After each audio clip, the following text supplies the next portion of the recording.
All right, good morning, everyone. Welcome to Grand Rounds this morning.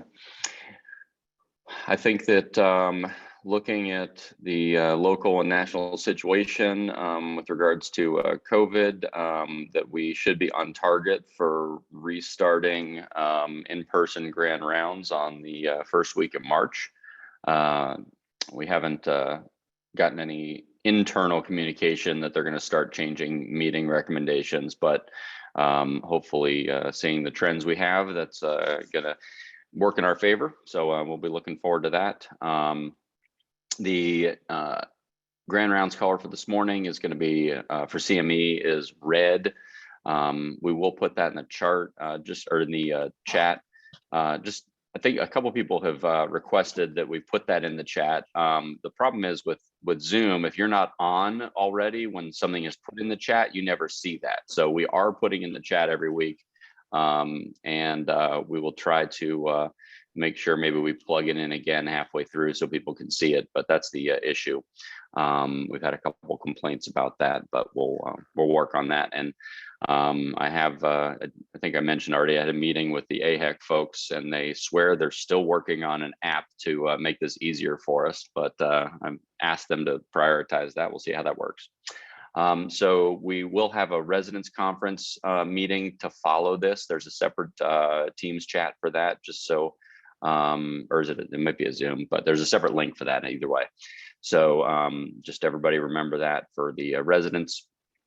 And this morning we're going to get started with Dr. Schallmo with talking engineering and spine. Thanks, Dr. Pat. All right, let me share here. All right, is that coming through okay? It sure is. Great, thank you. All right, good morning. My name is Mike Schallmo. I'm one of the second-year orthopedic surgery residents, for those of you I haven't met. And this morning, I'm going to talk about subsidence in lateral lumbar interbody fusion and understanding the failure mechanisms and what we can try to do to prevent that.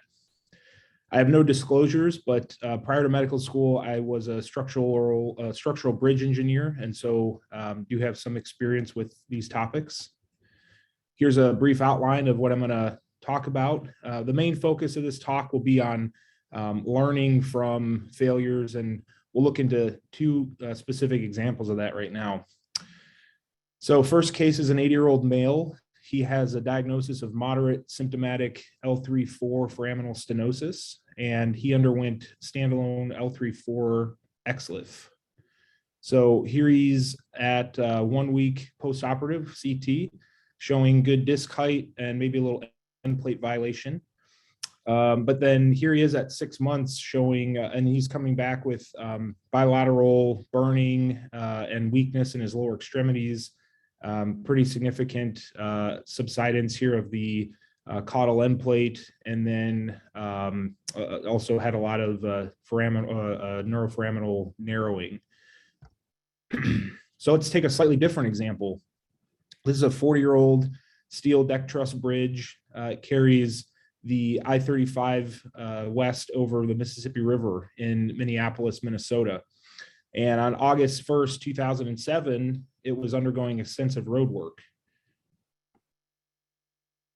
So here's the bridge. And on August 1st, 2007, just after 6 o'clock in the afternoon, the main span of the bridge fell 108 feet into the Mississippi River below. There were 111 vehicles on the bridge, and in total, there were 13 fatalities and 145 reported injuries. You know, case histories of catastrophic failures like this can really teach us a lot, even for spine surgery and really for all sorts of fields, because when these sorts of things happen, there's a meticulous investigation where they comb through all of the information regarding the design of the structure and the circumstances surrounding the collapse. And so that process of deconstructing a failure and you know, sort of almost a root cause analysis can really teach us a lot. And so we'll use examples from structural engineering throughout this talk to highlight some key points. let's briefly talk about the evolution and what indirect decompression really means. So the premise of indirect decompression involves local distraction, and then this results in passive decompression. Distraction leads to retensioning of the ALL, PLL, and ligamentum flavum, and that helps to restore alignment. In one recent study from last year, the net effect of indirect decompression with an LLIF was 54% restoration of central canal area, a 22 to 25% increase in foraminal height. So you can definitely get good decompression indirectly. And this is in contrast to posterior procedures, which involve direct visualization and decompression. Let's talk about the evolution of interbody cage design. So when we talk about engineered objects, I think that really means two things. When we say that something is engineered, it means that it has, it performs a certain function and it has an expected outcome. This is Louis Sullivan. He's an American architect and the father of the modern skyscraper, and he's credited with coining the term form follows function. And so for an interbody device, the main fundamental function is to stabilize adjacent vertebral bodies until complete fusion occurs, which is about 6 to 12 months.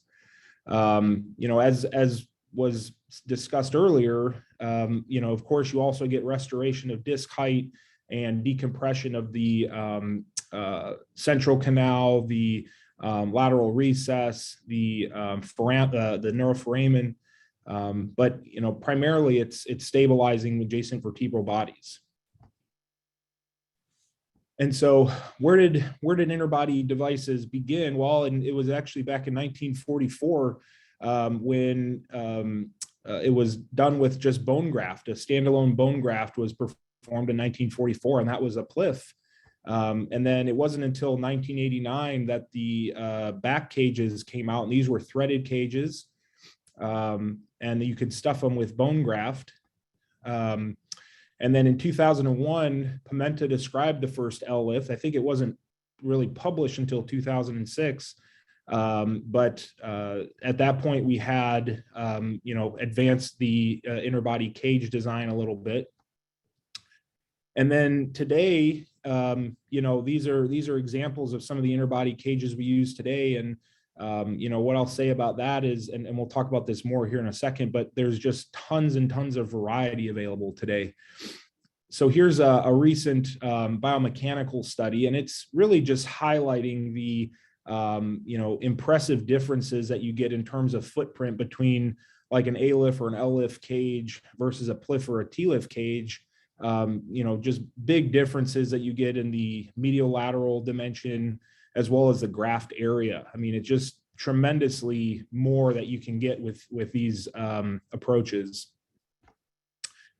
And so again, there's truly limitless options available today in terms of cages. There's half a dozen or so shapes of cages that you can sort of tailor to your specific approach. There's all kinds of materials from titanium alloys to thermoplastics like PEEK.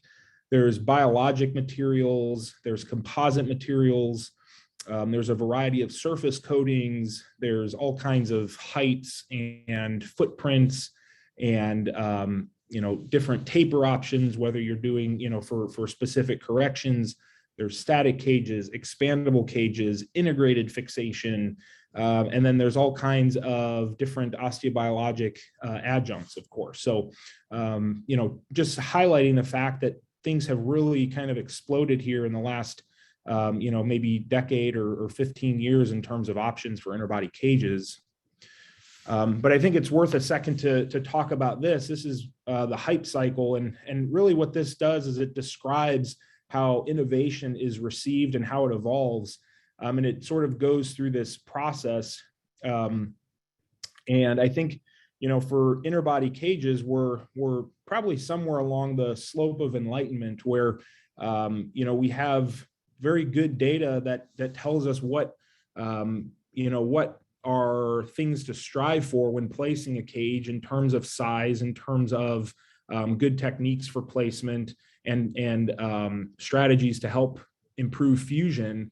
And so more and more devices are employing these, but then there's also some, novel and costly additions that may not necessarily influence outcomes that much. So still more to learn about that. And then just briefly, in order for interbody devices to be approved by the FDA, there's regulatory testing that they have to go through. So there's all kinds of specific standards for subsidence, for static and dynamic testing, for wear testing, and biocompatibility. So just kind of giving a quick overview of the process that devices need to go through specifically for spine.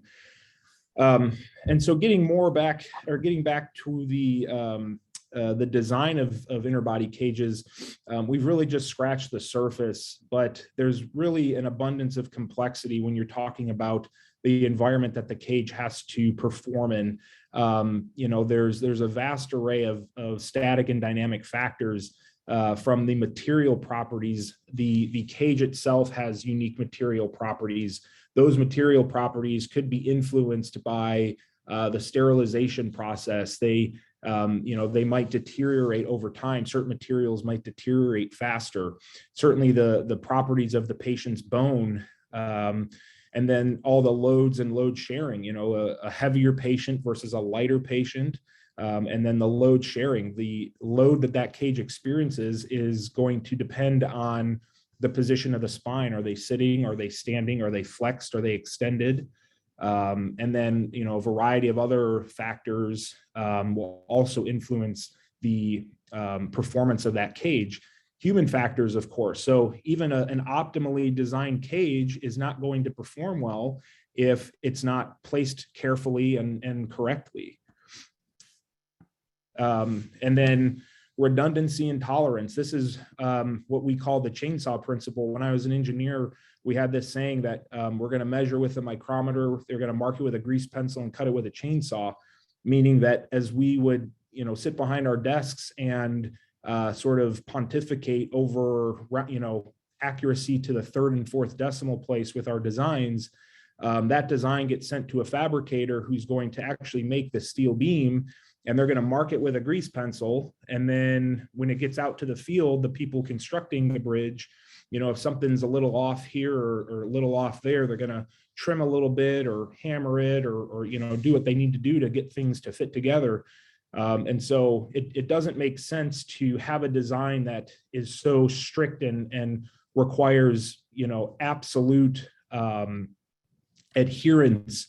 There has to be some redundancy and factor of safety built in. So let's talk now about learning from failures. There's been a lot of fantastic books written about the topic of failure. When I was in college, one of my professors summarized the dilemma of failure this way. He said that we don't want to encourage failure, but when failure occurs, we want to exploit it. And so while of course we want to avoid failure whenever possible, failure can certainly teach us invaluable lessons. And so going back to our two cases from the beginning, although of course physically an interbody cage and a bridge are very different, they're engineered designs, and really the design of any other engineered component share an important feature, and that's failure. And so not in the sense that the designs themselves are failure, but that obviating failure is one of the primary concerns of an engineered design. So let's talk more specifically about subsidence. So as everyone knows, cage subsidence occurs when the loads through the cage exceed the carrying capacity of the bone on which it rests. And this leads to progressive impaction and settling of the cage. And in general, it's considered to be more of an early postoperative event that doesn't generally progress past 3 months, although it can. And it's the most common device-related complication of LLIF. And there's sort of different descriptions between radiographic and clinical subsidence. But radiographically, it occurs in around 10 to 17% of cases.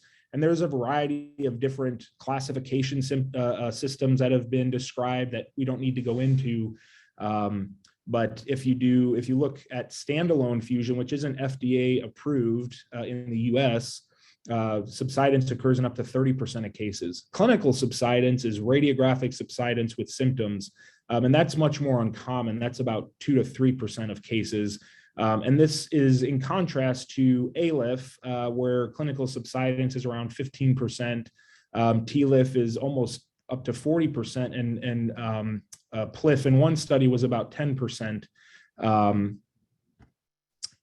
And so what are the big risk factors for subsidence? Over-distraction is one, so placing a cage that's too tall for the disc space. A Young's modulus mismatch at the cage end plate interface. And so certainly poor bone quality is a big one. Cage material is a little bit more controversial with mixed results in a lot of the studies that I looked at. And then, but there was one study that looked at L-lift cages, which again, as we said, are much wider. And this graph here is just showing that L-lift and even A-lift cages are much stiffer and therefore resistant to subsidence than a PLIF or a T-lift cage. Surgical technique is a big one. So avoiding end plate violation when you're doing end plate preparation.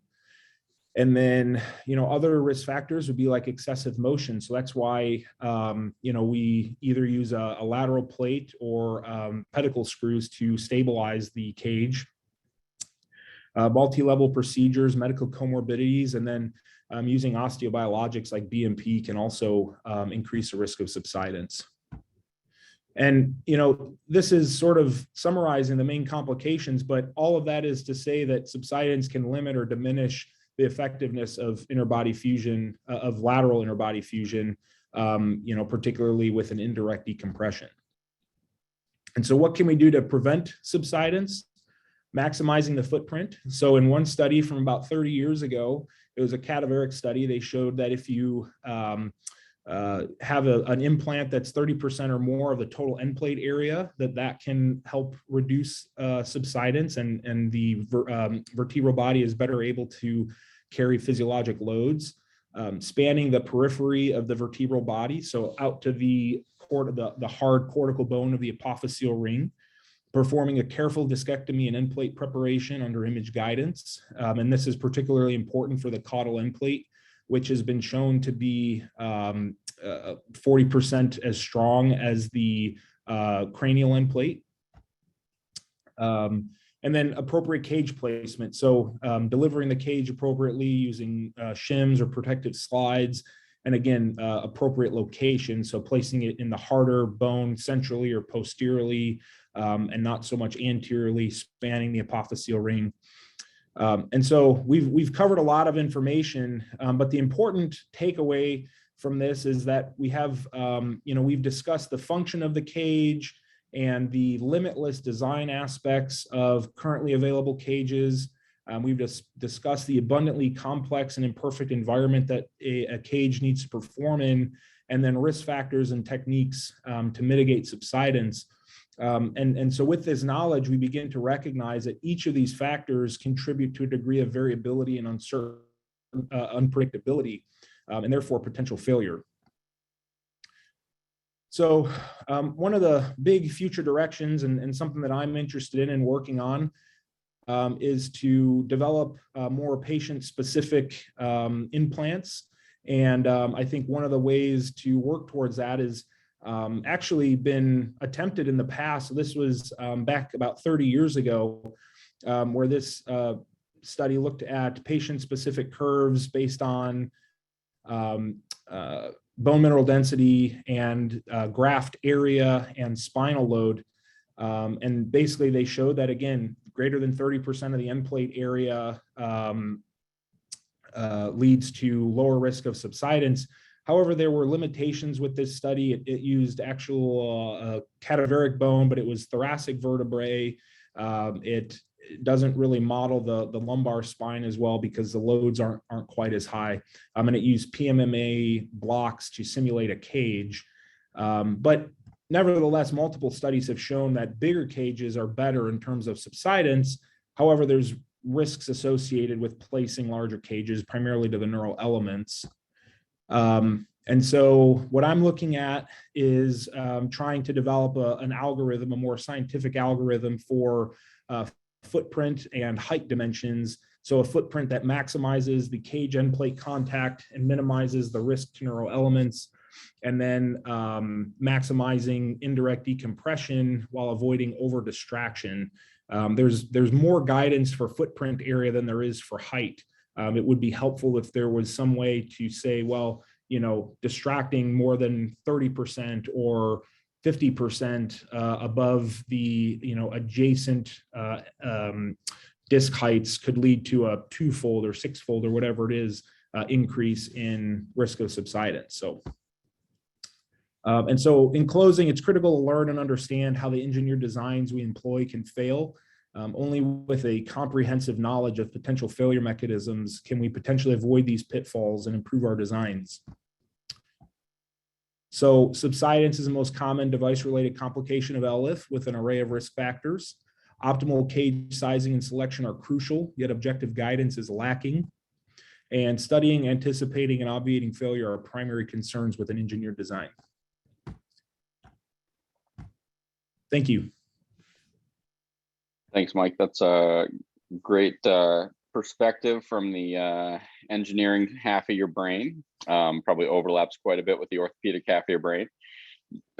Question, I know that you are really focused on the biomechanics of everything, but as you sort of look to designing the optimal algorithms and predictive modeling for the cage side of things, where does bone biology play into that? I think that you kind of mentioned it a little bit, but obviously there has to be a pretty significant piece of the puzzle that is related to someone's biology.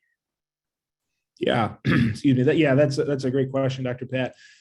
There was one study I came across, I believe it was from 2 years ago, and they were kind of sharing their preliminary results for trying to design bone mineral density matched implants. And so they're using 3D printing to try and match a patient's bone mineral density. And I think, again, that'll be a big area for potential improvement, because obviously that's a very common thing, or patients with very poor bone quality. And so that to me is an exciting possibility on the horizon, would be bone mineral density match cages. And I'm also actually curious what others are doing when you have patients that have poor bone quality. Are you does that affect your cage material selection, or are you just does it sort of influence your supplemental fixation? What things are you doing for patients with poor bone quality? Mike. Hey, Mike. Hey, good morning, Dr. Kim. Hey, Paul Kim. Hey, that was a great talk. I think the biomechanics and interbody fusion often get overlooked. Certainly a great overview and look at the biomechanics side, which we tend to neglect when we're just purely at fusion procedures. It's interesting, the footprint, certainly in the cross-sectional sort of surface area, certainly plays a role in the biomechanical strength or stability of a construct. More often than not, for patients that have collapsed discs, as the end plate preparation and I think the trial sizing to put in a larger static graft is what I think creates most of the end plate damage that we see the subsidence from. To that end, expandables that can come in at a much smaller height and then expand to a torque limiting amount of height, as dictated by sort of the ligament ataxis of the disc space is one way that we've been able to avoid the kind of subsidence that's reported in the literature. As you know, the end plate technology and sort of the 3D printed aspects of titanium that allow for purportedly equivalent type fusion rates has been satisfactory for us. But practically speaking, posterior fixation is almost always something that would accompany lateral interbody, to help strengthen that segment, with patients that have more osteoporosis. So are there any studies that you've come across that look at the subsidence rate with segmental fixation posteriorly? Yeah, so the 10 to 17% radiographic subsidence is and I think there were 5 or 6 studies, and they all range from about 10 to 17%. And then standalone was up to 30%, but then clinical subsidence was only around 2 to 3%. So I think that's another sort of complicating factor is, wanting to avoid subsidence for obvious reasons, but then if somebody develops subsidence, they may not become symptomatic, and even if they don't have much subsidence, they might be symptomatic, and patients that have a lot of subsidence may not have symptoms, so it can be complicated. Well, that's great. We're looking and about to look at our clinical series. Anytime you introduce cost of care like expandable technology, I think that we need to demonstrate a certain value to that. And so that's one thing we're interested in looking at biomechanically. I think with your background, we ought to connect and talk a little bit more about how we can effectively evaluate some of the different interbody type options and the impact that it has, not only on subsidence, but on clinical outcome. So, but that was a great talk. Yeah, would love to. Thanks, Dr. Kim. Yeah, I think that if Dr. Hanley was on here, he would make some historical comments that he had a classic comment that if you thought you had something new, that you were just unfamiliar with the German literature from 50 years ago. And I think that this, can be more apropos to any topic than this. If you look back at, anterior cervical interbody fusions, we did them with bone graft, structural bone graft, huge subsidence rates, post surgical and healing deformity rates. Were those clinically relevant though?